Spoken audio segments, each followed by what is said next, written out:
К лету 2025 года меня снова потянуло на Чукотку. И вот 1 августа я приземлилась в аэропорту Певека, самом северном морском порту России. Здесь я уже не впервые, и отсюда начинается мое третье летнее большое пешеводное путешествие по Чукотке. Первый раз на Чукотке я побывала в 1998 году и пересекла ее от Анадыря с юга до Биллингса и мыса Шмидта на побережье Северного Ледовитого океана. Второе мое путешествие начиналось вот из Певека и закончилось на мысе Дежнева. Была пересечена Чукотка с запада на восток. В этот раз я собираюсь идти на западную Чукотку. А впереди такая желанная тундра. Вон туда ведет дорога. На Билибино и на Игвикинот. Около 200 километров до моста через Поливам.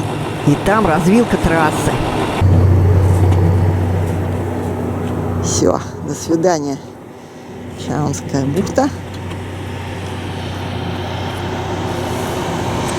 Выезжаем из Певека. Перегружаемся из одной машины в другую. Вот, ребята меня повезут в сторону Поливама. Азат, главный мой спаситель. Привет всем, да? Всем Да. от Чукотки большой привет. Спасибо, Азат. Ну что, ты остаешься? Да. Давай. Давай, Мария. Да, мне, как всегда, везет. Уже в аэропорту я сразу же встретила Азада, того самого человека, который помогал мне забрасываться на старт маршрута в 2018 году. Тогда я назвала его Володя в фильме, но это неправильно. Его зовут Азат. И вот руководство компании Metal Mining дало добро на то, чтобы подбросить меня на старт маршрута, за что большое им человеческое спасибо. Привет всем! Дорога Певек-Билибино, по которой мы едем, это летник. Она работает лишь с середины июля по середину сентября. Стоянка в тундре называется Чебуречная. Остановка для отдыха. Перекусываем тем, что взяли с собой. Вот они, чукотские пейзажи. Дорога пустынна, не оборудована никакими благами цивилизации. И каждый водитель берет с собой и продукты, и ремнабор на всю длинную дорогу. Ну и, конечно, топливо. Арктический туалет.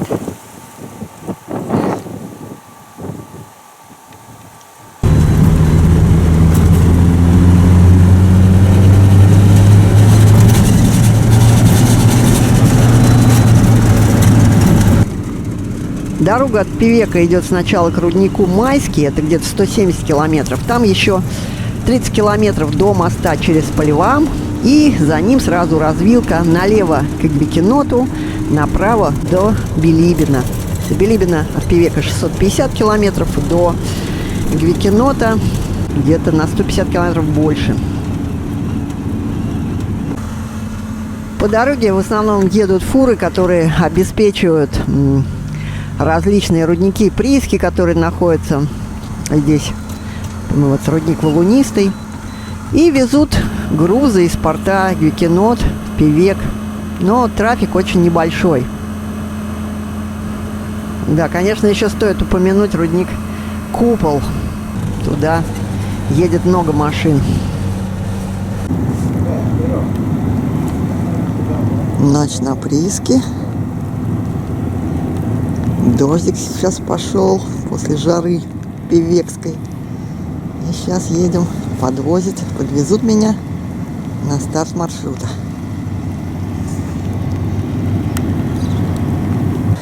Мост через Поливам один из немногих на здешних дорогах.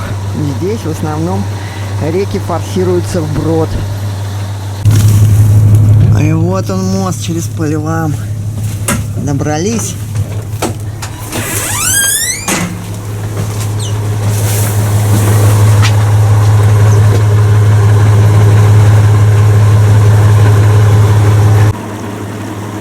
отсюда мне еще 30 километров до метеостанции Глубокая.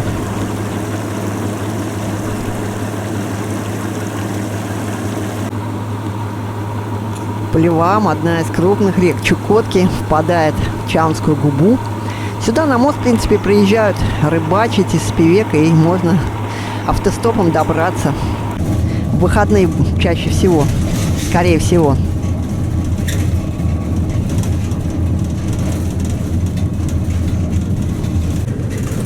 Дорога довольно продолжительное время идет вдоль Полевама, очень красивые виды и горы вокруг, так что вообще дорога живописная.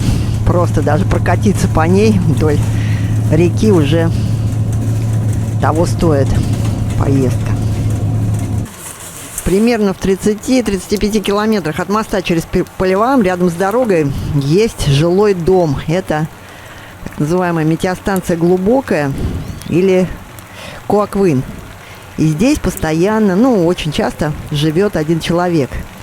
Сергей. Сергей по кличке Водомут. Раньше он здесь жил с отцом, но сейчас остался один.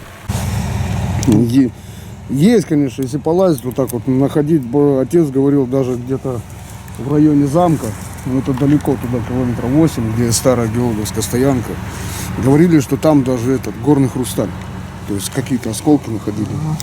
Я лишний никогда его не видел. Как? Он наподобие кварца, только прозрачный. А вот это что такое? Здесь больше вот именно кварцевые породы, видишь, вот они, прозрачные вот эти вот. А зеленые это, скорее всего, либо яшма, либо малахит. А так вулканическая бомба, да, называется? Да, настоящая вулканическая бомба. Да, и прям вот так вот прям валяется, да, в тундре, да?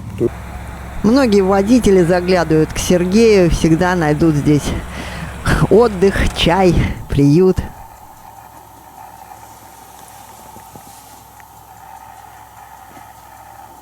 В 2018 году я тоже отсюда начинала маршрут, и вот как будто ничего не изменилось, тот же чайник, такая же мастерская. И так же, как и в прошлый раз, Сергей помог мне с защитой от медведей. Подарил на этот раз патроны для сигнала охотника, а то у меня в аэропорту снова их отобрали. Сергей тут мастерит ножи, мастер на все руки. Сейчас вот обеденный. Это с какой сейчас бригады связь? С 9-й? Вообще с... 3-я, 9-я, у нас Чаунский. Ага. 2-я, 3-я. Это уже все пошло, в YouTube. Оленеводческие бригады не всегда могут услышать друг друга, связь не добивает. Но Сергей живет прямо в центре района и служит передаточным звеном.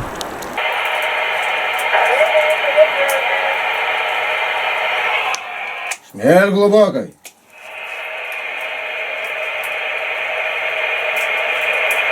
Йога, привет. Да-да, добрый день, что будет? Пока ничего, у тебя тоже дождь? А, чуть-чуть поморосило и так пасмурно.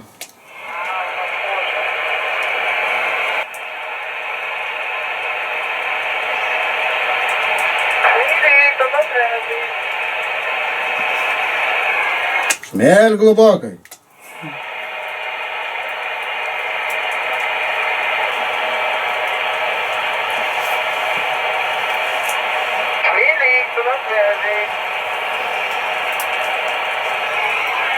Смерть глубокой.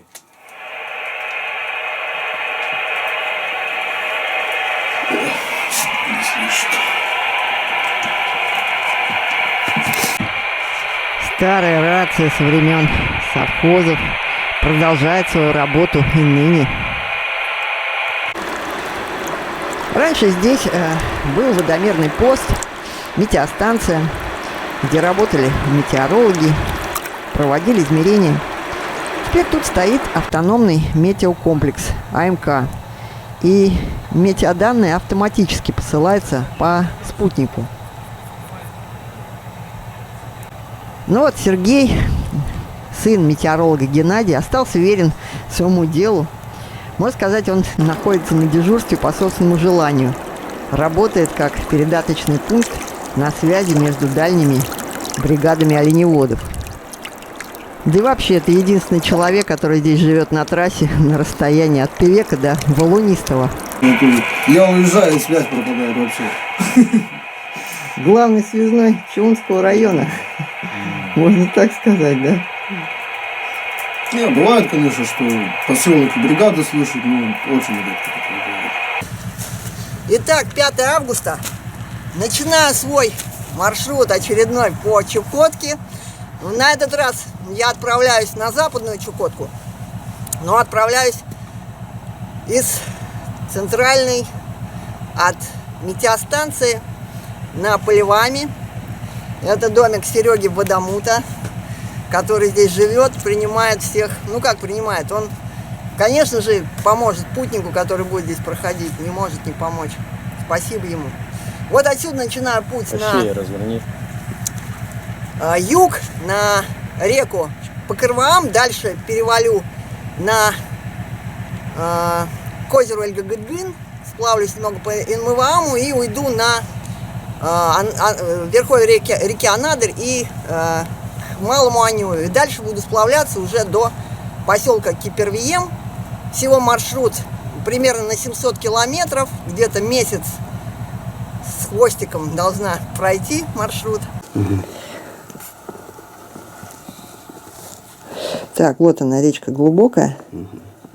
Или Коквын, как он у меня. Да, Колкун. Коквын, понятно. Потом на Калярвам, Покырваам, Юрумкувием, правильно говорю? Рюкзак на старте, вот этот сейчас 20 с небольшим. Мне тут еще ребята-дорожники тут подбросили еще еды. И вот еще вот этот, сейчас загружу здесь где-то 7,5 килограммов. Так что меньше тридцатника, нормально должна дойти. Все.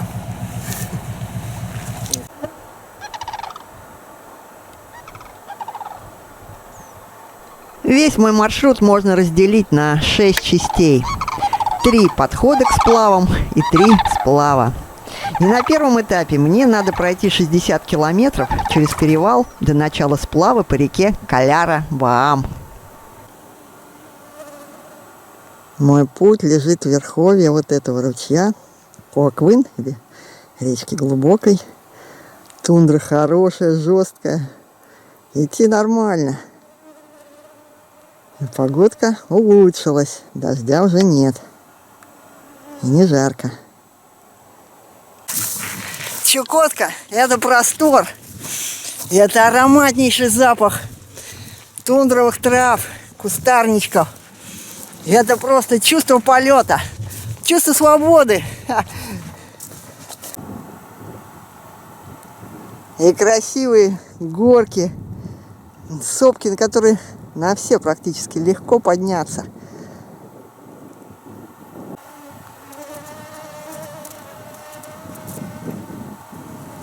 Многим кажется, что если комары, то это ужас, что это прям Чукотка, сплошные полчища этих насекомых. Но на самом деле, вот сейчас стояла жара 2 недели и до моего приезда. А сейчас тянет с севера облачность. И я боюсь, как бы не затянуло, совсем не похолодало. Когда комаров нет, значит очень холодно. Вот и выбирай, что вам больше нравится, холод или комары.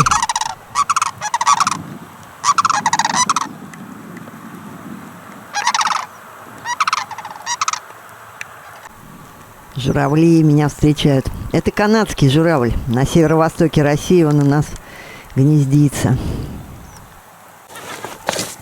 Мишка бродит, корешки копает.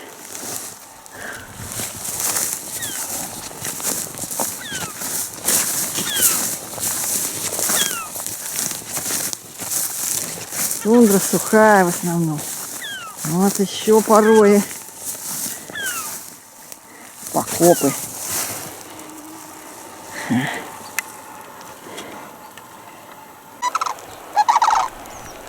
Крик журавлей, приветственный, летящий над тундрой. Как будто не уезжала. Все как всегда.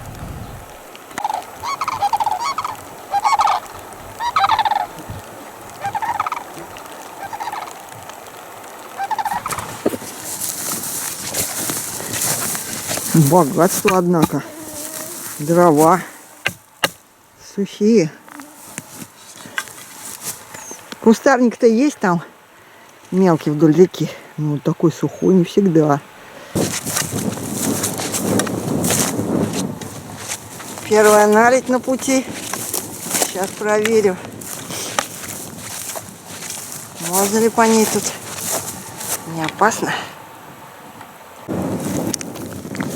Вот какое морозное растрескивание почвы.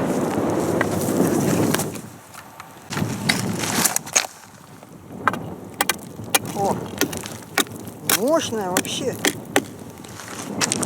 Не ломается. Скользкая, правда.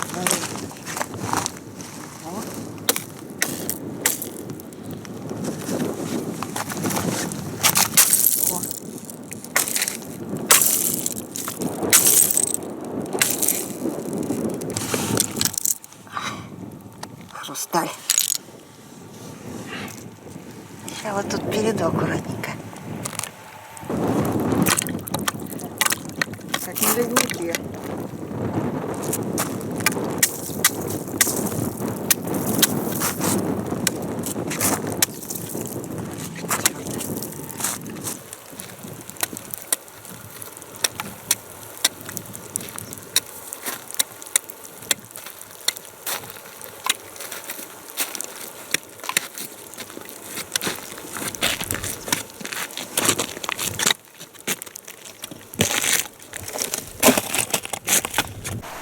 Ветер с севера натянул дождевые облака, а я не стала переодеваться. Это всегда так, когда спешишь, до вечера хочется пройти еще и кажется, ничего страшного, дождь вроде не сильный, морось. Не надеваешь сапоги, куртку, а дождь незаметно усиливается, и между кочками набирается вода, и в ботинках как-то постепенно начинает хлюпать. Думала сегодня как можно выше пройти к перевалу на Калярово-Ам, но дождь меня остановил, причем в таком месте, где еще плохо было вставать. Пришлось идти под дождем. В общем, дошла до этого хорошего места, здесь стала, под дождем ставилась. Бездарно, конечно, промочила штаны, штормовку. И думаю, елки-палки, наверное, я оставила у старателей шапку. Не могла найти, пришлось такую вязать. Взяла такую теплую косынку на бока ночью спать. Но потом, слава богу, нашла. На улице уже немножко распогаживается. Дождь так уже почти кончается. Ну, все затянуто еще. Да, 8 километров всего прошла я. А надо 40 до перевала. Ну, ничего. Буду здесь пережидать. Все мокрое. Ну, правда, не успела. Здесь просто такой покров низко кустарничковый. Дриада, куропаточья трава, лакнянка, не покраснел, ну или арктоус. Так что не промокла я. Снизу я не промокну. Сейчас горелочку поставлю.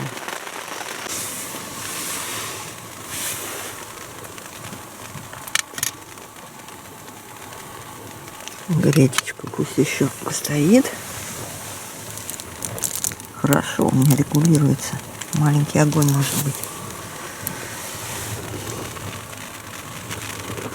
Капает дождь еще.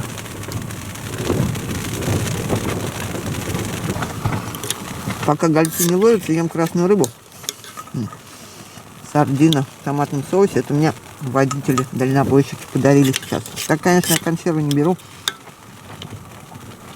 Но на первое время от подарка как можно отказаться.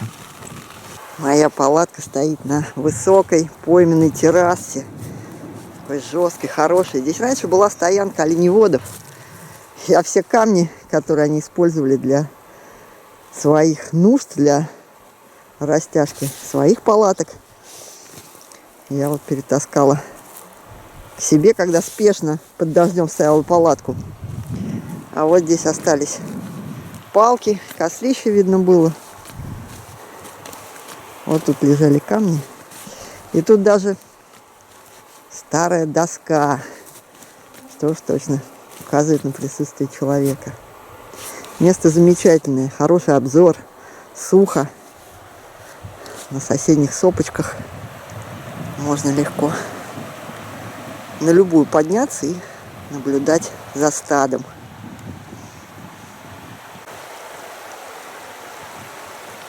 Все-таки преобладает еще пока южный ветер. Тепло, хоть и был дождь. Вот уже скоро 11 вечера. Светло, но немножко темнеет. Дождичек опять начинает моросить. А вон туда, где светлое небо, лежит мой путь завтра в верховье ручья Глубокого, или как Вын, на перевал Каляра-Варма. Ночью лил такой сильный дождь, что усомнилась, выдержит ли тент. Просто тропический ливень. Но на удивление без ветра. С утра небо затянуло. По тенту размеренно барабанят капли. Вылезаю только уже к обеду.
Нашелся.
Первый завтрак на свободе.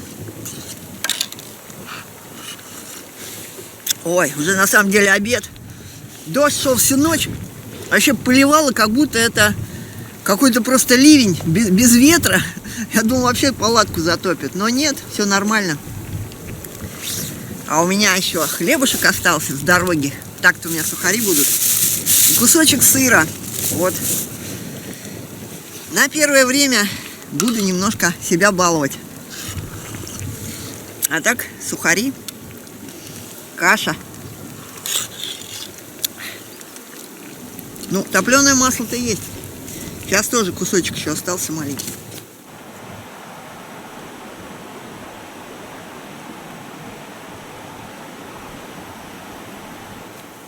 Облачность. Не хочется идти под дождь. Буду пока ждать, пока облака не поднимутся, а то так периодически морось приходит, посыпает дождичком. А штормовочка промокла насквозь, а сейчас ее надела, она чуть подвялилась и работает как просто мембрана от моего тепла, от теплотела, ну и от ветерка небольшого, высыхает очень быстро и ветер не пропускает. Для тундры брезент незаменимая вещь.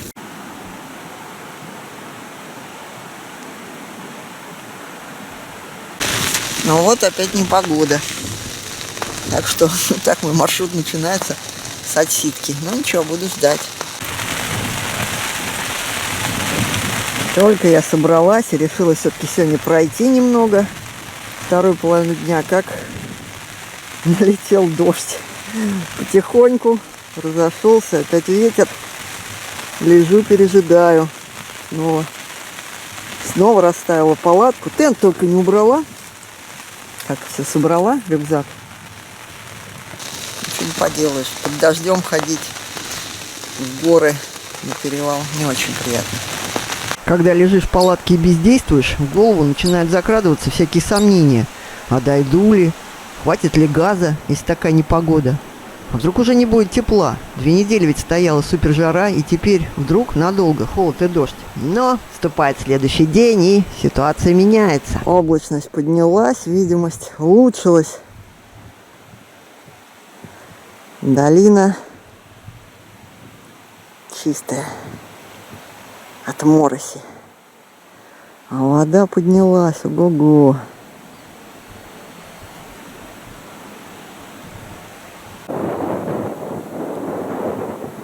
Ветер северный. Попутный мне, однако.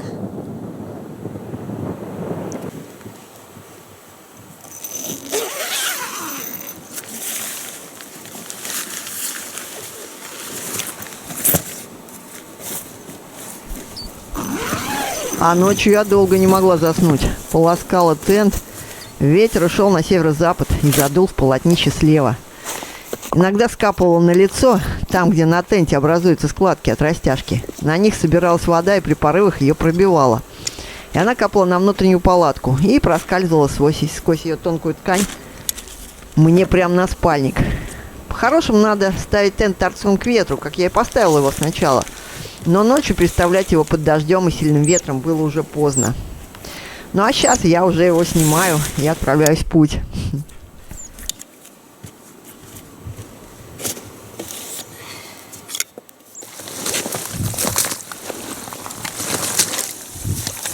По тундре идти тяжело. Пришла к веречным зарослям. Вода, конечно, где были сухие протоки, все залило. Но можно находить переходы. И вот по галечнику среди ивы действительно лучше. Единственное, что медведям надо покрикивать, может, иногда. Но с другой стороны ветер попутный, а они меня должны учуять.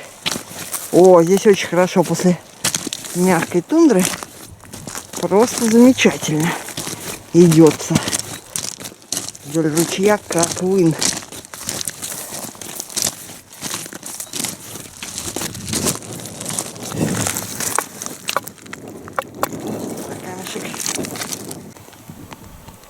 Листья голубики тут уже покраснели, значит, были заморозки.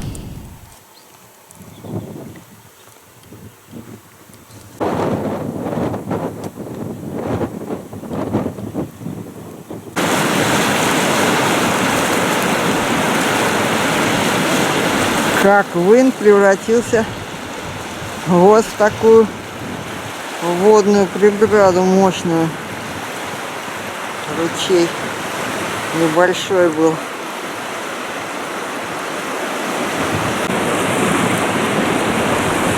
А теперь прям сплавная речка. Недаром его еще называют глубокий. Или глубокая. Река глубокая. Хорошо, что мне можно идти все время по одному берегу, не переходить вброд сейчас. Самое верховье иду. Вон ту ялинку.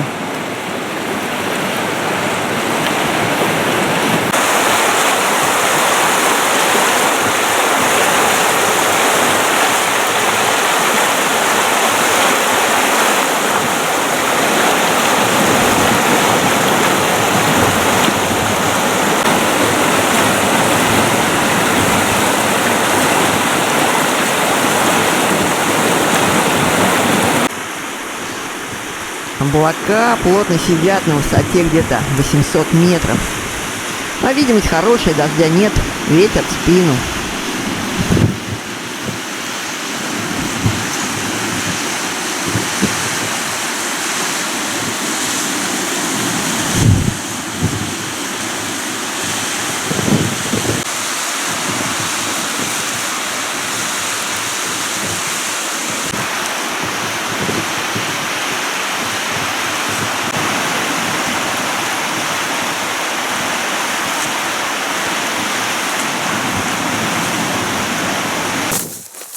Чем дальше в горное ущелье, где сужается долина, тем лучше тундра, более жесткая, меньше кочек, больше ровных, легко проходимых участков. Передвигаюсь достаточно быстро.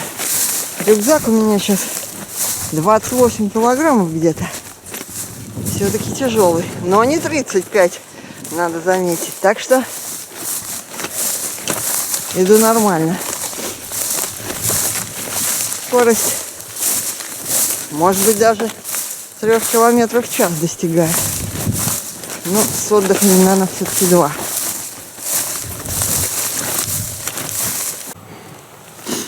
Ох, какие красавцы, молодые.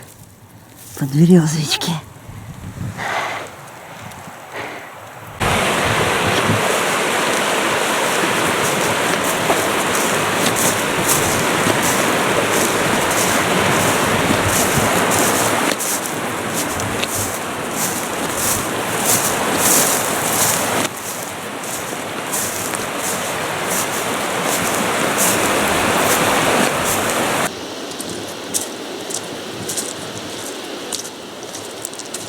То вода есть, дров нету, то дрова есть, воды нету.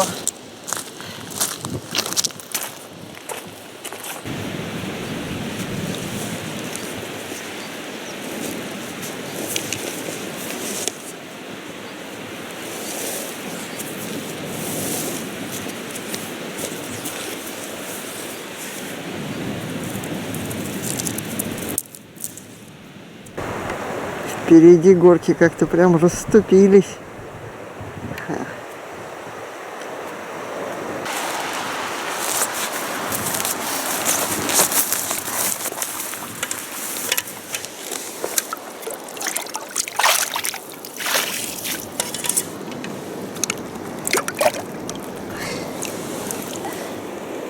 Чистейшая водичка.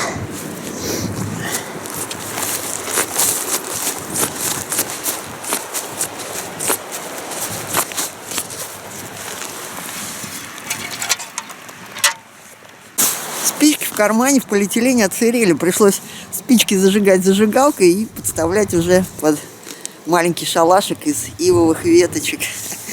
Никогда так еще не разводила костер.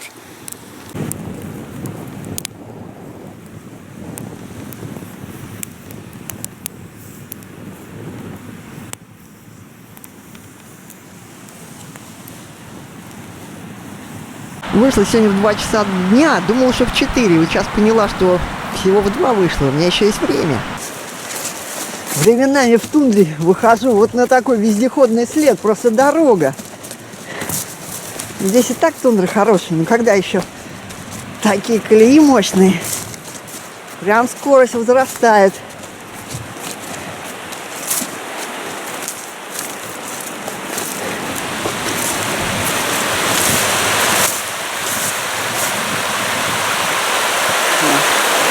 На протоке здесь река делится.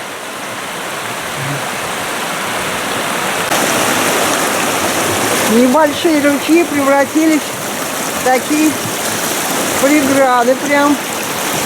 Но не должно заливать. Вброд перейти можно.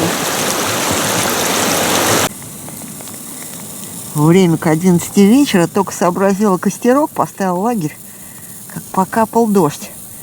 А я сегодня поздно вышла, поэтому допоздна шла. Вот моя палаточка на ровной тундровой лужаечке. Там вот речка течет. А с другой стороне там даже вездеход старый стоит. Завтра рассмотрю его. Сейчас уже темнеет вообще-то. Но вот это мне уже нравится. Облачная морось структурировалась. Даже выглянуло солнышко. Первое солнышко. Здесь в тундре у меня. И такой более крупный дождь. Может, сейчас разгонит эту хмарь. Уже час дня. Дождик как с вечера пошел, так моросил всю дорогу ночью. А тем временем я уже кофеек попила. Сейчас у меня каша. 5 злаков с пеммиканом, с мясом. Вот, пеммикан, баночка. Это у меня на весь поход. Я надеюсь, что будет рыба. Гречку вот сейчас разделяю на 2 части. 900 граммов у меня. В общем, готовлюсь к выходу. Морально и полезными делами занимаюсь. Ой. Так не хочется под моросью ходить очень. Меня ждет гора Лунная впереди.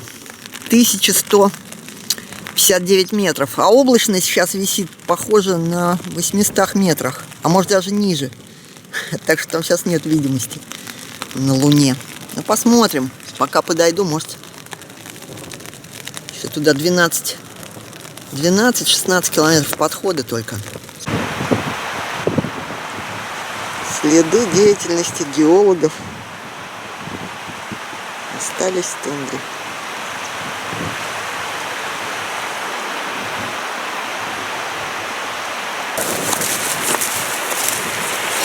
Мой путь продолжается. Вчера я вышла поздно, прошла до обеда где-то 7 километров. И после обеда 6. Всего 13. В принципе, нормально. Из этого распадка впадает речка каменистая. Мне надо вброд переходить, однако воды хватает. А путь мой вот туда, вверх, в верховье Коклына. Вот там уже какие-то лучики солнышка проглядывают иногда на горках. Но это уже откуда я иду сейчас. Севера. Северо-восток.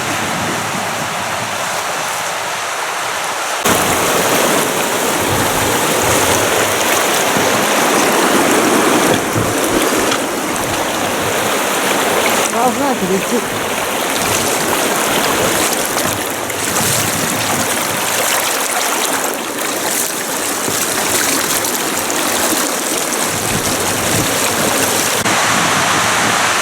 Все, Коклын в одном русле. Солнышко проглядывает. Холодно только очень. Дождик временами поливает. Ну вот уже долина-то освещается потихоньку. Да, Чукотка.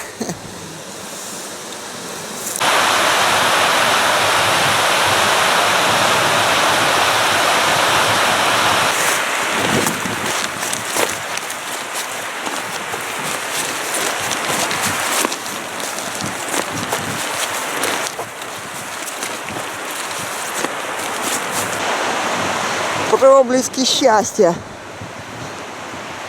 С начала маршрута не было. Солнышко у меня. Северный ветер пригнал, наконец-то, новую полоску солнечную. Радуга.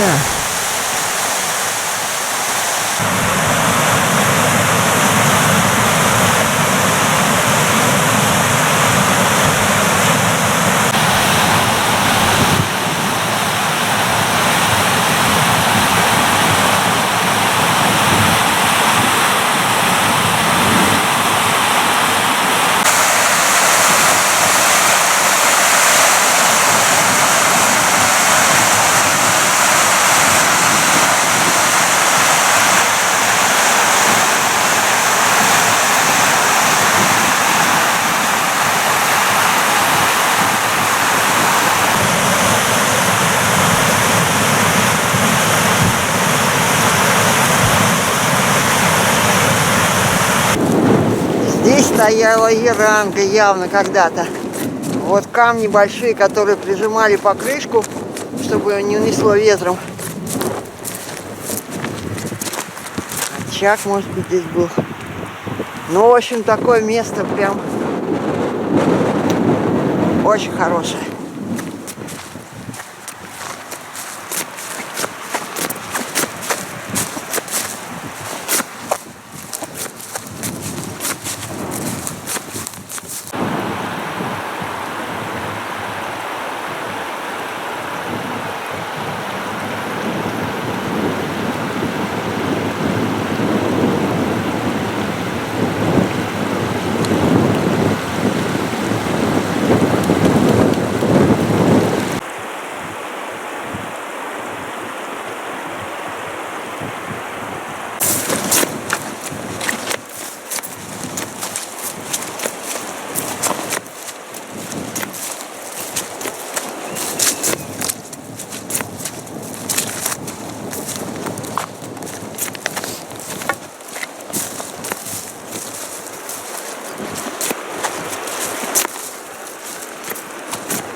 Какой там мерзлотный бугор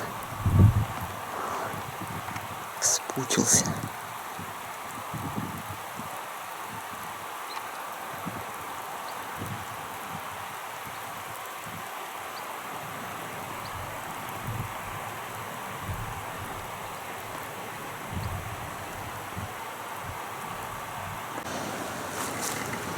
Наконец-то на мою улицу пришел праздник. Сразу он ботинки вытащила сушить. Солнышко, наконец-то. Вот на горках снег лежит. Ночью меня тоже посыпало снегом, но он уже растаял. Здесь у меня в долинке. Наконец-то я узнаю Чукотку, а то все дождем меня встретила. Марью. И вот погода разгулялась. 4 дня, нет, 3 дня непогоды было. Вот под этим облаком гора Лунная лежит. Ну, надеюсь, поднимется, может, облачность. И я сегодня туда пойду. Ну, а там вон в тундре следы деятельности человека. Тоже какая-то брошенный прицеп машины. И вот оттуда я пришла, с севера. Ветер все оттуда дует, северный, холодный.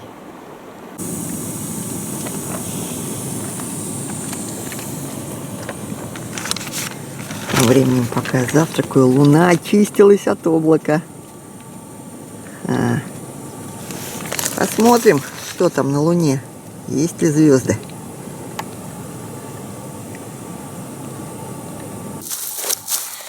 Поверить в себя, проверить себя, и сам мне не страшен черт. Коль аравам доберусь до тебя и сплавлюсь потом вперед. А облака совсем поднялись. расчистилась горочка впереди. Дело в том, что речка, к которой я иду, называется Чертова речка. По-чукотски Кальхар — это черт, а вам река. Все очень просто в чукотском языке.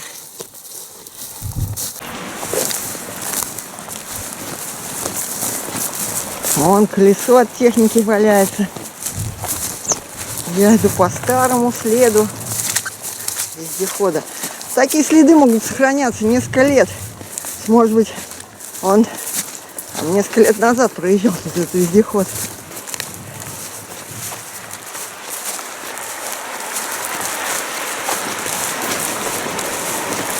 Но идет хорошо. Замечательно. Если кажется, что впереди медведь, надо посмотреть в бинокль. И, скорее всего, это окажется бочка.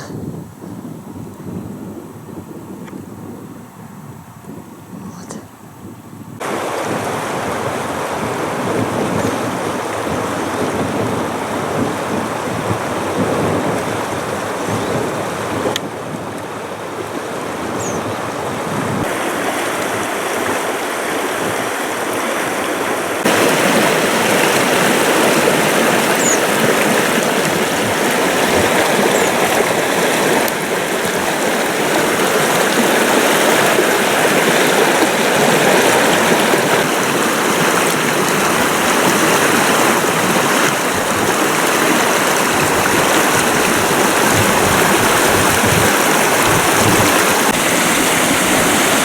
Вот уже показался мой перевал на Кальяр-Аварам.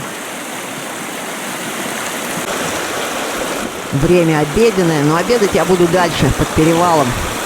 Откуда? До горы Лунной мне всего останется 2 километра.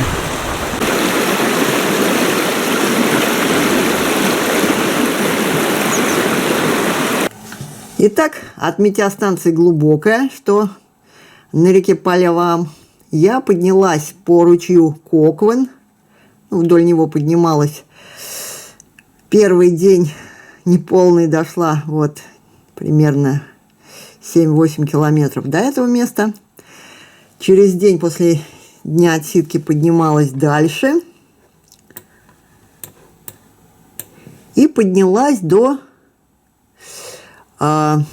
стоянки напротив ручья Перевальный. Вот здесь была моя следующая ночевка. Это я прошла где-то 13 километров. В следующий день прошла около 9 километров. Ну, опять был неполный день. Вот до этого места стояла на старой ольгеводческой стоянке. И отсюда уже, до сюда 30 километров. И дальше вверх по Коквену, уже совсем недалеко, осталось до перевала на Кальяр-Аварам. И вот она, гора Лунная, куда я собираюсь подняться. В радиальный выход сходить.